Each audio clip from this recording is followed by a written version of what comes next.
Bonjour à toutes et à tous, bienvenue sur Grand Lille TV et pour ce nouveau rendez-vous de l'écho, c'est Maxence Rousseau qui est avec nous. Bonjour. Bonjour Adrien.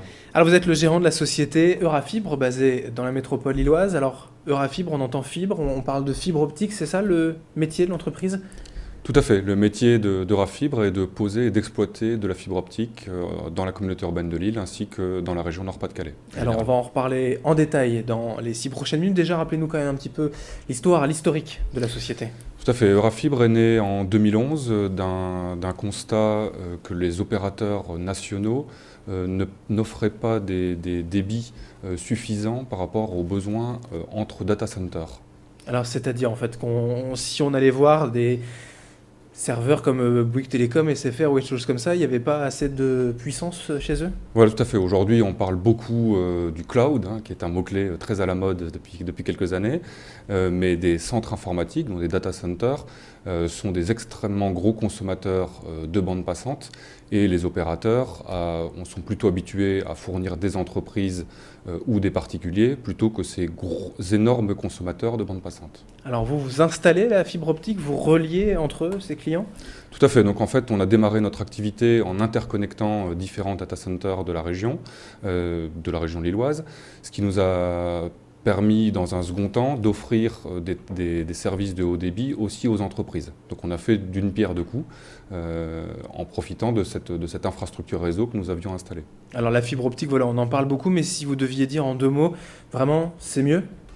Alors la fibre optique, c'est quasiment un concept complètement différent. C'est-à-dire qu'aujourd'hui, on est depuis de nombreuses années en train de pousser, j'ai envie de dire, les capacités du cuivre grâce à la DSL, la DSL2, etc., VDSL maintenant.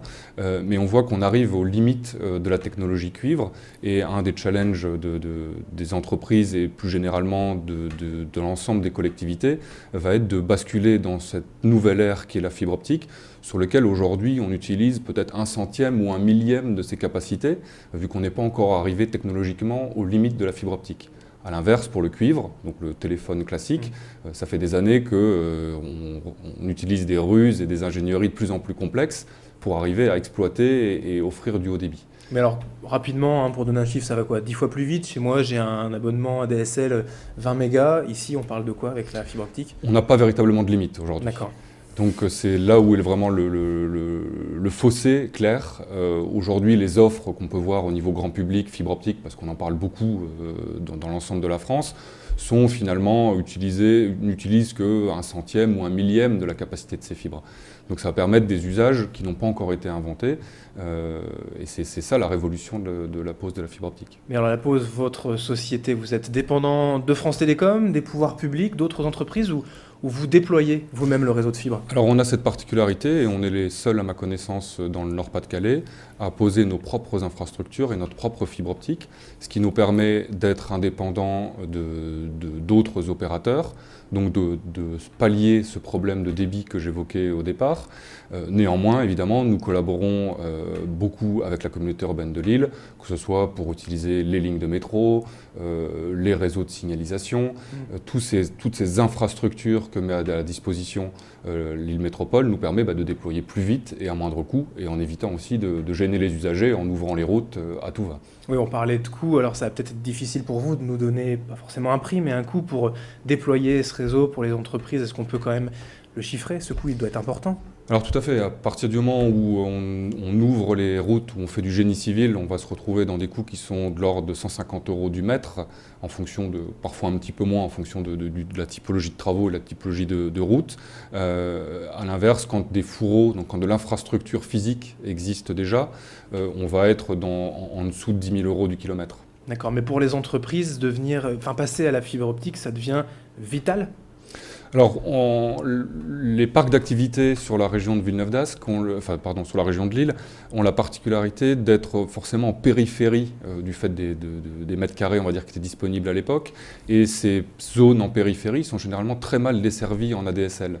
Ce qui fait que les entreprises ont généralement des débits qui sont moins bons que quelqu'un qui se trouverait dans le centre-ville de Lille. Et c'est pourtant là où il est besoin, évidemment, où on a 30, 40, 50, 100 usagers, dont les usages croient de jour en jour avec l'externalisation informatique, avec tous ces systèmes de plus en plus interconnectés, font que le besoin de débit est très très fort chez ces entreprises. Le message, l'argument pour convaincre, c'est qu'on peut perdre de l'argent, selon vous, en n'étant pas assez puissant au niveau du débit? Clairement, aujourd'hui, rien que dans l'échange de données, une entreprise qui n'échange plus de données, la téléphonie aujourd'hui passe par aussi ces liens fibre optique, une entreprise qui n'est plus connectée, aujourd'hui, ne travaille plus. Une entreprise qui met du temps à recevoir des fichiers ou qui ne peut pas recevoir certains fichiers, que ce soit des plans 3D pour des gens à la pleine image ou des vidéos, que ce soit des gens comme Grand Lille TV pour leurs échanges de données, toutes ces entreprises se retrouvent pénalisées si elles n'ont pas accès à ces hauts débits. Aujourd'hui, vos solutions, elles sont pour les entreprises, aussi pour les particuliers?